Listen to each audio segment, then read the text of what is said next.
그래서 그들이 예수의 말씀대로 모여서 기도하고 있는데 성령이 임하는 거예요. 성령의 강력한 역사가 임하는 겁니다. 그때가 마치 6월절에 가지고 6월절이 되면은 유대인들이 각지에 흩어진 유대인들이 예루살렘에 모여서 절기를 지키기 위해서 모이던 거예요. 그때 그 수많은 유대인들 가운데 그 예수님에 따르던 그 120명의 제자들이 성령이 임하니까 방언을 하는 거예요. 근데 그 방언은 우리가 이야기하는 그런 방언이 아니라 정말 각자 사람들이 자기 고향에서 자기가 살았던 자기들 들을 수 있는 말을 다 하는 거예요. 그러니까 아니 저들이 우리가 다 들을 수 있도록 그렇게 말을 한다 하고 사람들이 다 놀라는 겁니다. 하나님의 영이 임하니까 성령의 하나님의 강력한 역사심이 있으니까 그들이 말을 하는데 자기들이 다 알아들을 수 있게 된 거예요. 그래서 이거 지금 어떤 일이냐 하고 다 놀랐고요. 그때 예루살렘의 각지에서 그 모여든 수많은 사람들이 모였는데 그들이 많은 사람들이 웅성웅성한 거죠. 그때 베드로가 그들에게 설교를 하는 겁니다. 이렇게 그들이 알아들을 수 있는 말을 하게 되는 것은 성령님의 역사인데 그 성령님의 역사는 바로 예수님을 통해서 이루어진 거죠. 그래서 예수님이 누구인가 하는 것을 이야기하고 예수님이 우리 죄를 짊어지고 십자가에서 죽으시고 승천하셔서 예수님이 약속하신 말씀대로 성령이 임해서 이런 능력이 임하는 것이다. 그래서 그들에게 설교를 하는 거예요. 예수님에 대해서 설교를 하는 겁니다. 그랬더니 그때 그 베드로의 설교를 듣고 3,000명이라는 사람이 거기서 회개하고 예수님을 믿고 영접하는 거예요. 이 3,000명이 결국은 초대교회의 시작이 되는 겁니다. 거기서 또 초대교회가 형성되기 시작하는 거예요. 그런데 그때 그 초대교회를 보니까 그러니까 아직 교회가 가장 초창기에 있었던 그들이 예수님을 믿고 그들이 신앙생활했던 모습을 보니까 사도행전에서 지금 그대로 보이는 거죠. 그 특징이 보니까 그들은 하나님의 말씀이 있었어요. 항상 하나님의 말씀을 중심으로 말씀이 그들을 인도하고 말씀을 중심으로 그들이 배우고 깨닫고 그러는 가운데서 진리를 알게 된 거죠. 그리고 그들을 보니까 항상 모이기를 힘썼다고 그랬습니다. 같이 모여서 예배를 드린 거예요. 그리고 그 당시에는 보니까 그 예배를 드리는 그 성도들 간에 사랑이 있었던 겁니다. 거기에는 있는 사람도 있고 없는 사람도 있고 노예도 있고 자유인도 있고 이런 가운데 그들에게 같이 물건을 같이 나눠주고 같이 먹으면서 같이 사랑을 나누는 그런 모습이 초대교회 모습의 아름다운 모습이었다는 것을 우리가 사도행전을 통해서 보게 되는 거죠. 그러니까 박해일이 그 초대교회에 있었던 그들의 모습을 보고 자기 다른데 외부적인 사람들이 완전히 자기들에 관한 다른 사람이에요. 그 당시에는 있는 사람들은 있는 사람만큼 살고 없는 사람들은 굶어 죽고 한 그런 아주 빈부격전이 심한 굉장히 각박한 그런 그 세상 속에서 예수 믿는 사람들은 같이 모여서 사랑을 나누고 같이 먹을 것을 주고 나눠주고 하는 이런 이 모습을 보고 다른 사람들이 저 사람들은 누군데 그러면서 그들을 칭송하는 모습이 성경에서 기록되어 있는 거예요. 그들의 아름다운 모습을 칭송하더라는 겁니다. 그랬더니 그게 어떻게 됩니까? 이제는 날마다 믿는 사람이 더해지면서 교회가 이제 급속히 일어나기 시작하고 풍하기 시작하는 거예요. 그런데 그런 초대교회가 있었던 그런 구별된 이 크리스찬들 모습이 교회가 그렇게 형성되어 가는데 그러나 그들은 아직도 원래는 유대인들이잖아요. 유대인들이기 때문에 유대인들이 가지고 있었던 그 신앙의 풍습은 그대로 있었던 거죠. 그들은 어떻게 했습니까? 유대인들은 항상 정한 시간에 성전에 가서 기도했거든요. 그러니까 초대교회 성도들도 같이 모여서 그들이 이렇게 사랑을 나누고 예배를 드리고 했던 것이죠. 그것이 바로 각자 집에서 모여서 떡을 떼고 그 다음에 같이 예배를 드리고 하는 그런 모습이 있었지만은 그래도 완전히 유대 풍습에서 벗어나지 못하고 유대인들이 하는 대로 그들이 예전에 했던 대로 성전에 가서 정한 시간에 가서 기도했던 거입니다. 여러분 우리가 이 유대교에서 보면은 성전에 가서 기도하는데 그것이 어디 남아있냐면은 이슬람 있잖아요. 이슬람이 AD 한 6세기 정도 그때 만들어졌으니까 기독교도 영향을 받고 유대교도 영향을 받고 다른 이단도 영향을 받고 만들어낸 그게 바로 이 이슬람이에요. 그러니까 유대교에서 하는 정한 시간에 하던 그런 기도 풍습이 이슬람에 남아있어가지고 그 사람들은 하루에도 5번 이 메카를 향해서 기도하는 그런 모습이 남아있는 거죠. 근데 거기 어디서 나오냐면은 바로 유대교에서 나오고 초창기에 기독교인들도 그 시간 정한 시간에 가서 기도했던 거죠. 그러니까 여기 일절을 보면은 제9시하면은 그 항상 누구 되라고 그랬죠. 그러면 오후 3시가 되는 거죠. 베드로와 요한이 성전에 올라가서 기도했더라. 근데 유대교 풍습대로 그들은 성전에 올라와서 기도하는 거예요. 그들 가서 기도하는 가운데서 지금 어떤 장면이 나옵니까? 2절에 보니까 나면서부터 못 걷게 된 사람, 이 사람을 못 걸으니까 안진뱅이지요. 성전 미문에다가 거기다 앉혀놓은 거예요. 그러면 오고 간 사람들한테 뭐라겠어요? 구걸하는 거죠. 구걸하도록 성전 문 앞에다가 거기다 놓은 거예요. 여기 좀 우리가 보면은 지금 이 안진뱅이가 거기에 있는 것을 보고 이제 베드로와 요한이 지나가다가 성전에 기도하러 갔다가 거기서 이렇게 만나는 거죠. 근데 베드로가 어떻게 합니까?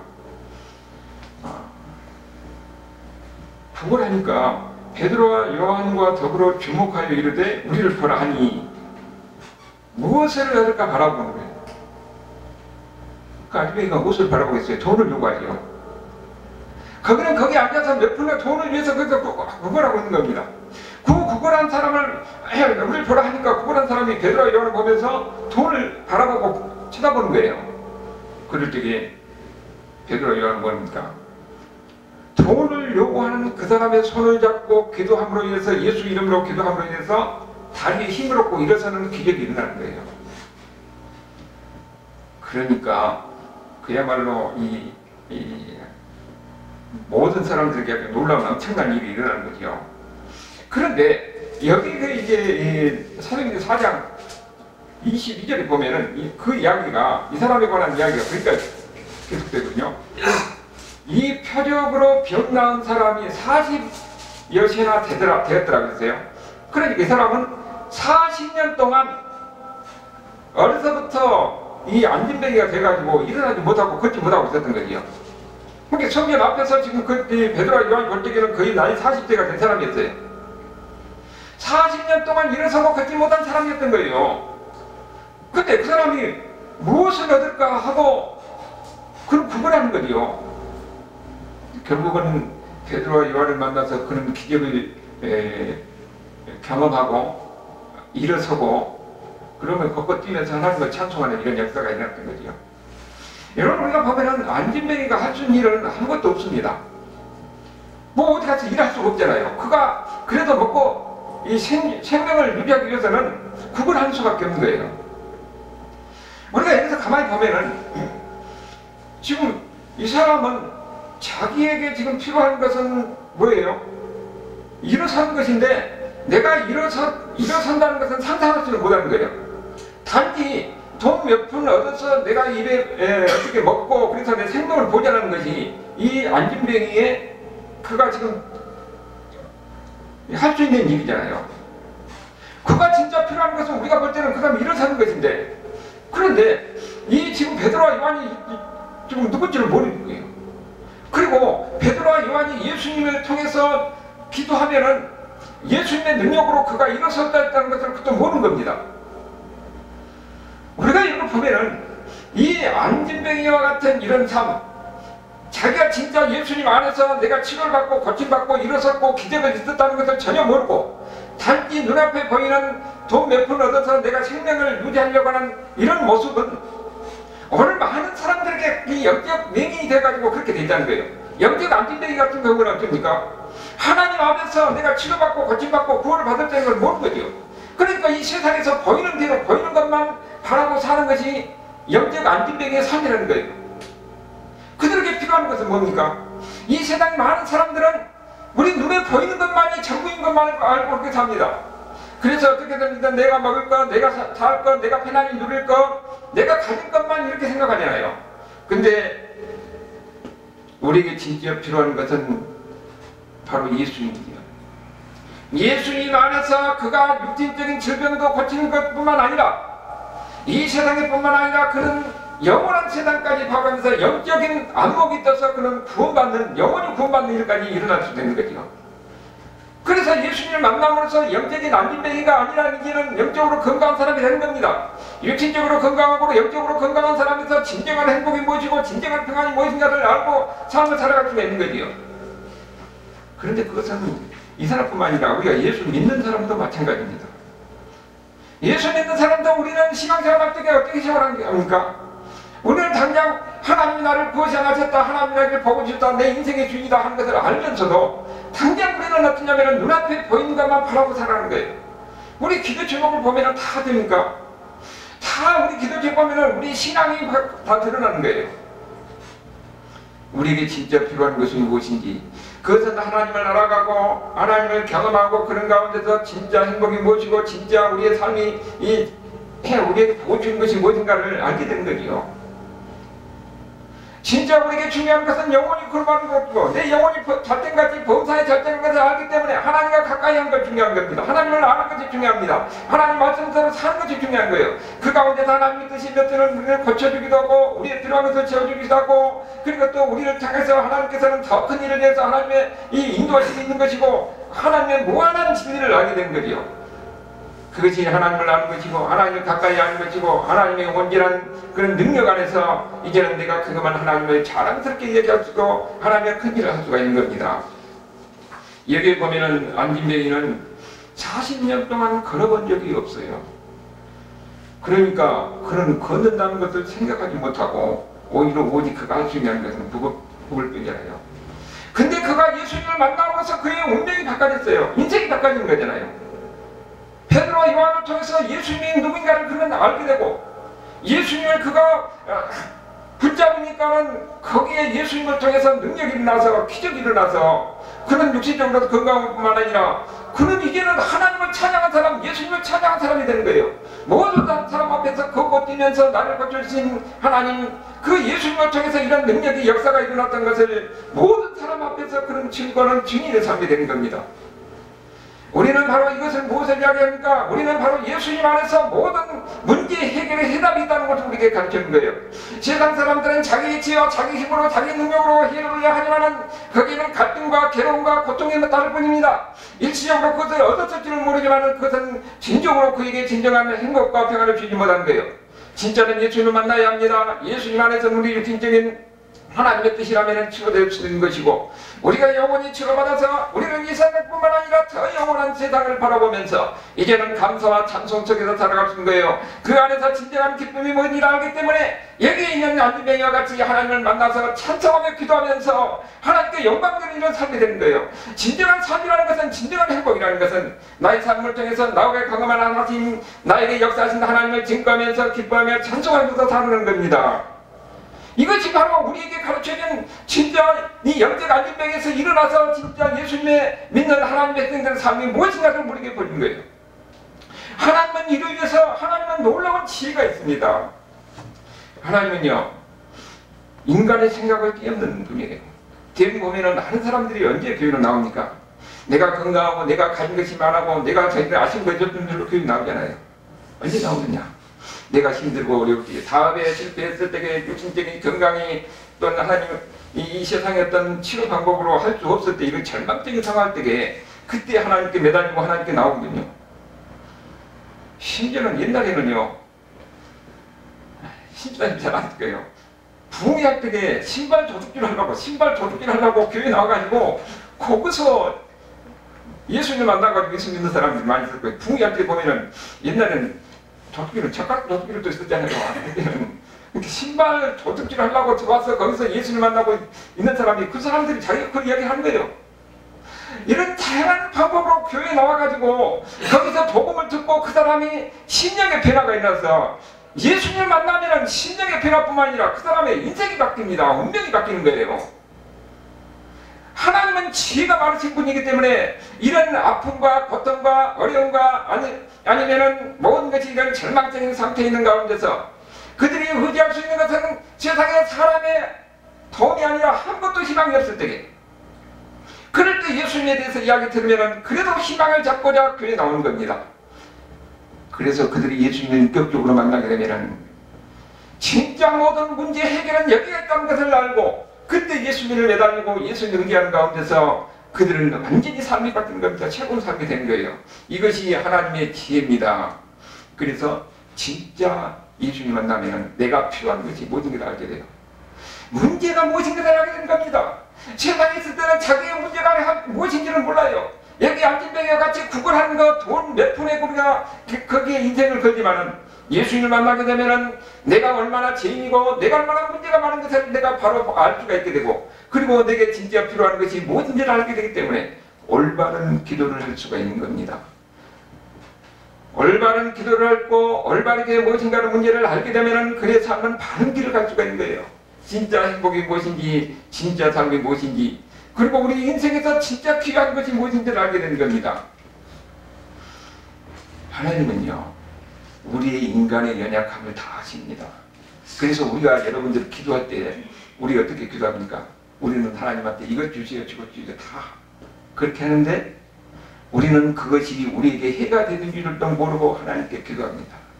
그러나 하나님은 우리보다, 나보다 나를 더 잘하신 분은 나를 구원하신 하나님이에요. 나를 사랑하신 하나님입니다. 그렇기 때문에 그분은 나에게 더 좋은 것을 주십니다.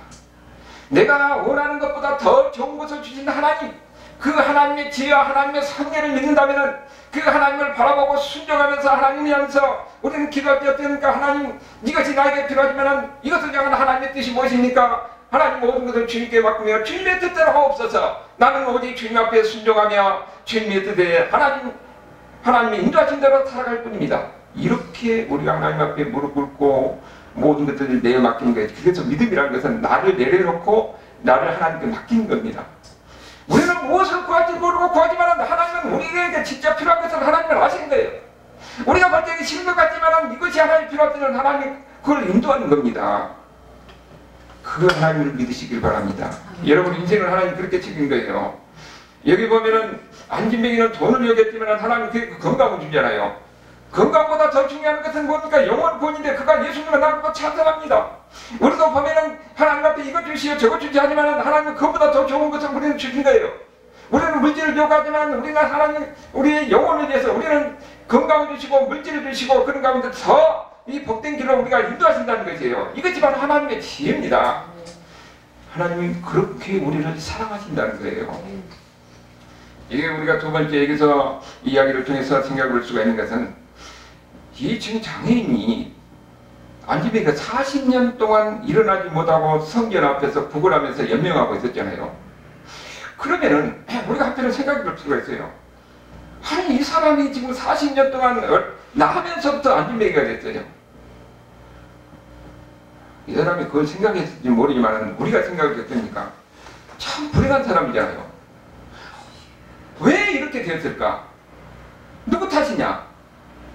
누구 때문에 이 사람은 이 세상에 태어날 때부터 다리를 걷지 못하고 이렇게 구걸하면서 천대받고 슬프고 그리고 서러운 이런 삶을 살아야 되냐 하는 거예요. 여기에 대해서 성경에서 우리에게 가르쳐주는 답이 있습니다.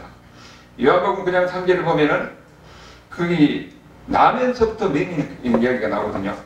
그 맹인을 보고 그래요. 사람들이 아니 이 사람이 맹인이 되는 것이 누구 탓이냐? 부모 탓이냐? 아니면 본인 탓이냐? 그럼 물어봐요 제자들이. 그러니까 예수님 뭐라고 합니까? 이 사람 탓도 아니고 부모 탓도 아니고 하나님의 영광을 위한 것이다. 요한복음 5장 3절을 보면 예수께서 대답하시되 이 사람이 그 부모의 죄로 인하여 일하는 것이 아니라 또 그에게서 하나님이 하시는 일을 나타내고자 함이라고 했습니다.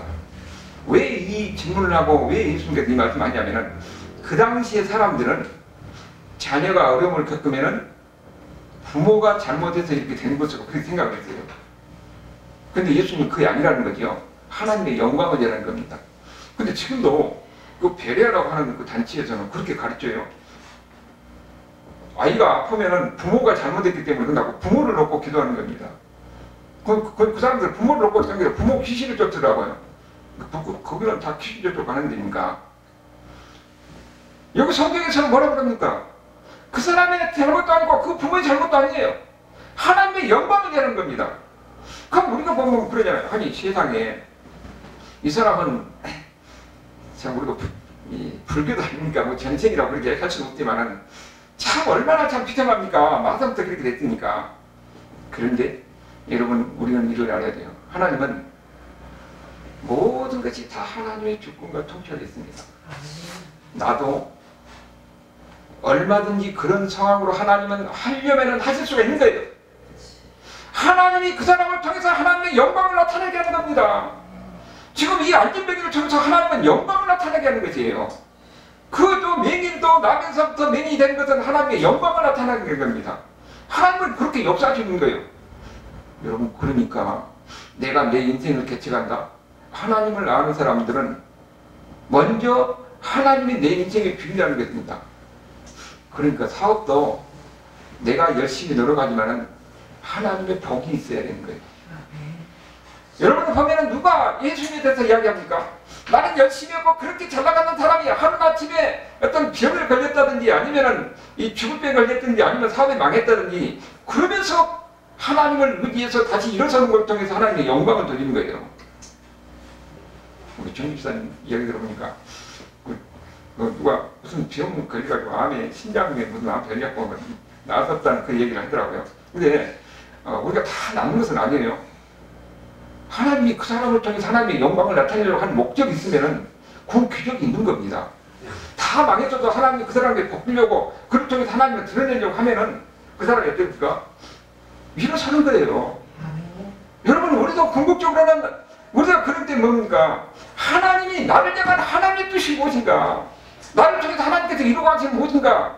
우리는 거기에서 순종하면서 하나님께 매달리고 기도하는 겁니다. 그래서 우리는 뭐예요? 하나님 더 좋은 길로 인도해달라고 기도하는 겁니다.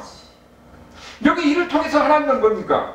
40년 동안 인생을 보면은 참 슬프고 고달픈 인생이었지만은 하나님이 이 사람에게 그렇게 허락하는 겁니다. 이 사람을 통해서 하나님의 영광을 드러내려고 하는 거예요. 여러분 이걸 보면은 어떻게 됐어요? 나도 내 앞길을 장담할 수 없는 겁니다. 하나님은 어떻게 하실지 모르는 거예요. 여러분 우리 그렇기 때문에 다윗과 같이 나는 성전에 움직이만 되어도 감사하는 다윗과 같이 해가지고 그런 고백이 있어야 되는 거예요. 나 같은 사람을 하나님이 그야말로 작은 것이라도 하나님이 쓰인다면 그것에서도 감사를 꾸는 겁니다. 이 사람도 하나님 앞에 크게 쓰인다는 거예요. 우리가 세상에 봤을 때 이 사람이 고통스럽고 애롭고 힘들고 고달픈 인생이지만은 하나님의 관점에서는 이를 통해서 하나님이 크게 쓴 겁니다. 그래서 어떻게 됩니까? 기적이 일어났잖아요. 기적이 일어나니까 사람들이 보고 어떻게 됩니까? 놀라는 겁니다. 어떻게 이렇게 40년 동안 이 안진뱅이가 됐던 사람이 일어설 수 있냐는 거예요. 그것은 사람의 상식을 깨는 겁니다. 인간의 생각을 다 깨는 거예요. 그러면 사람들이 어떻게 됩니까? 기적을 보고 자기 상식이 깨지고 일반적인 어떤 논리가 깨지니까 하나님 앞에 나와서 무릎을 꿇게 되는 겁니다. 사람들의 복음은요 설득으로 되는 것이 아니에요. 그가 하나님의 우리의 상식을 뛰어넘는 보이지 않는 하나님의 영적 세계가 있고 하나님의 역사가 있다는 것을 그들 알 때는 하나님 앞에 무릎 꿇고 두려움 속에서 하나님 앞에 나오게 되는 겁니다. 그런 상황을 보고 이제는 그 당시가 이 6월절이니까 엄청난 사람이 많이 모였지요. 그때 솔로몬의 행각에서 베드로가 설교를 합니다. 이 사람에게 이런 기적이 일어나는 것은 바로 예수님을 통해서 이런 기적이 일어나는 것이다. 예수님이 바로 너희들이 죽여서 이 고난을 받고 십자가에 죽어서 다시 부활하시고 승천하셔서 우리에게 성령을 보내심으로 인해서 성령님께서 역사하셔서 이런 기적이 일어나는 것입니다. 이럽니다. 너희들도 바로 하나님 앞에 나와서 회개하고 하나님을 믿고 의지하면 하나님의 이런 역사, 하나님의 기적이 얼마든지 있을 수 있다는 것을 보는 거예요. 그러니까 그 사람들이 어떻게 됩니까? 5,000명이 그때 회개하고 예수님을 믿었다는 그 뒤에 이야기가 나오는 겁니다. 사람은요 설득을 안 됩니다. 기적을 보고 이루는 거예요. 하나님의 살아계심을 그 기적의 현장을 통해서 보이는 겁니다. 기적이라는 것은요 기적 자체의 목적이 있는 것은 아닙니다. 거기에는 하나님의 영광을 위한 거예요. 그래서 어떤 사람은 암에 걸려서 아주 기적같이 그렇게 나을 수도 있고 어떤 사람은 사업이 망했는데 하나님을 의지하고 하나님께서 복을 주셔서 일어설 수가 있는 것이고 더 큰 이런 은혜를 누리게 되는 거죠. 그것을 통해서 하나님을 드러내는 겁니다. 하나님은 이렇게 하실 수 있다는 것을 사람들에게 보이는 거예요. 그래서 사람들에게 상식을 의지하고 세상의 어떤 이 논리를 의지하고 이런 것을 의지하지 말고 궁극적으로 하나님을 바라보고 하나님을 의지하는 거예요. 여러분들은 또 다 나름대로 문제가 있습니다. 나름대로 문제를 해결하기 위해서 고민하고 그러면서 이런 피나는 노력을 합니다. 그런데 예수 믿는 사람들은 이 모든 문제의 해결은 바로 하나님께 있다는 것을 아는 사람들이에요. 그렇기 때문에 우리는 어떻게 됩니까? 하나님 앞에 매달려서 기도하고 의지하고 간구해야 됩니다. 이 기적이 바로 보이는 것은 바로 그거예요. 우리도 문제가 있을 때는 하나님 앞에 나와야 된다는 겁니다. 하나님을 의지하는 거예요. 하나님은 세상의 상식과 이런 논리를 뛰어넘는 하나님의 놀라운 역사가 있기 때문에 이것을 보고 우리에게 바로 이런 하나님을 두려워하는 마음으로, 하나님을 경외하는 마음으로 하나님 앞에 나와서 매달리게 하는 거예요. 그렇기 때문에 그 사람들에게 하나님께서 기적이 있는 겁니다. 이걸 바로 보여준 것이 오늘 안빈병인에게 일어나는 기적이에요. 그런데요, 하나님은 자기 목적을 위해서 우리에게 고난도 허용한다는 사실을 우리가 알아야 됩니다. 우리는 지금 다 되니까 나는 예수 믿어서 고난 없는 삶을 원해요. 나는 예수 믿어서 물질적인 풍요를 누리고 건강하고 모든 것이 어려움 없는 안전한 삶을 원합니다. 그러면서 내가 예수 믿으면서 내가 죽을 때까지 다 우리 가족들 다 평안하고 행복하게 살기를 원하는 거예요. 그런데 그렇게 되면은 우리는 하나님과 머리 들 수가 있습니다. 하나님의 뜻은 다른 겁니다. 여러분, 우리가 보면 세상에 잘 나가는 사람 보고 예수 믿는 경우도 있겠지만은 그런 경우는 드물어요. 누굴 보고 예수 믿느냐 하면은 고난 속에서도 끝까지 믿음을 지킨 사람, 그 사람을 보고 예수 믿습니다. 고난 가운데서 있는 사람은 그 사람을 통해서 바로 예수님의 향기가 나는 거예요. 고난이 크고 고난이 아프고 고난이 심할수록 그 사람에게는 예수님의 향기가 더 드러나게 되는 겁니다. 그것을 보고 사람이 감동을 받고 그것을 보고 사람들이 예수님의 살아계심을 보는 거예요. 저 사람은 저렇게 힘들고 어려운 가운데 있는데 왜 그렇게 예수님을 붙들고 신앙생활하고 끝까지 인생 매달리냐는 것을 보고 그 예수님이 누구인가 하고 오히려 그것을 통해서 예수님을 찾고 예수님 앞에 나옵니다. 여러분, 그렇기 때문에 아무리 명설교를 해도 그가 고난이 없는 그런 설교는 감동이 없습니다. 그러니까 지금부터 목회자들은요, 하나님이 고난의 과정을 지나게 만드는 겁니다. 여러분, 크리스찬들은 마찬가지예요. 고난이 없는 진정한 크리스찬은 없습니다. 여러분의 인생을 돌이켜보면 나름대로 다 아픔도 있고 고통도 있고 어려움이 다 어려운 과정을 거치는데 그것을 통해서 하나님을 의지하고 하나님을 매달리고 하나님을 경험하게 되는 겁니다. 그래서 그리스도인들은 만들어져 가는 거예요. 우리 예수 믿는 사람들은 그럴 때에 고난이 있고 힘든 가운데 있을 때에 내가 왜 이런 일을 절망하느냐고 오직 하나님을 보면서 이를 통한 하나님의 뜻이 무엇인가, 나를 향한 하나님의 사랑이라는 것을 우리가 알고 그 가운데서 오히려 하나님을 바라보면서 그것을 이겨나가는 겁니다. 그건 가운데서 우리는 보이지 않는 그리스도의 아름다운 모습이 증거되는 거예요. 우리가 이렇게 보면은 이런 고난 가운데서 이런 사람들을 성경에서 보면은 여러 분을 우리에게 이야기해요. 성경에서 예를 우리에게 보여준 겁니다. 요셉을 보세요. 요셉을. 우리가 너무도 잘 아는 요셉은 어떻게 됩니까? 그런 이유 없이 자기 형들에 팔려가지고 어떻게 했어요? 애굽의 노예로 팔려갔잖아요. 또 나름대로 누구보다도 열심히 했는데 보디발 장군의 집에서 모함을 받아가지고 감옥에 들어가는 겁니다. 그는 13년 동안 이렇게 고통 가운데 있으면서 이제는 더 이상 자기 가족들에게, 노예가 되면 자기 가족에 들어갈 기회가 없어요. 그는 모든 것을 다 두고 포기하고 절망적인 상황에 살았을 거예요. 근데 우리는 성경의 그 이야기를 알지요. 하나님은 더 큰 목적과 뜻을 두고 그에게 애굽의 노예로 팔려가게 하고 노블한 누명을 써서 감옥에 갇히게 하고 그런 가운데서 그는 연단을 받고 훈련을 받아서 나중에 내가 왜 이런 고난, 왜 이런 어려움을 당했는가 하는 것은 애굽의 총리가 돼서 깨달았던 거예요. 하나님이 나를 통해서 내 가족과 내 온 집안들, 궁극적으로는 내 민족을 위해서 하나님이 나를 먼저 이거 보냈구나. 그 이야기가 창세기 45장 4절에 나와요. 4절, 8절까지. 제가 읽어드릴게요. 요셉이 형들에게 이르되 내게 가까이 오소서. 그들이 가까이 이르니 가까이 가니 이르되 나는 당신들의 아우요 요셉이니 당신들이 애굽에 반겨라. 당신들이 나를 곳에 팔았다고 해서 근심하지 마소서. 한탄하지 마소서. 하나님이 생명을 구원하시려고 나를 당신들보다 먼저 보내셨나이다.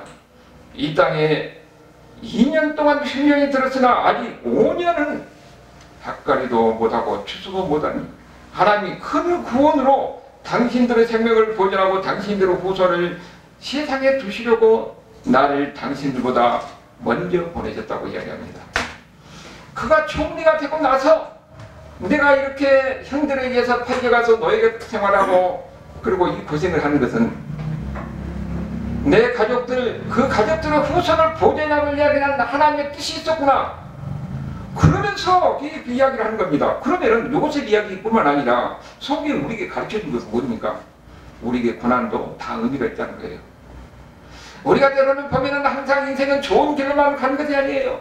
아픔도 있고 슬픔도 있고 그리고 또한 우리가 억울한 누명도 때로는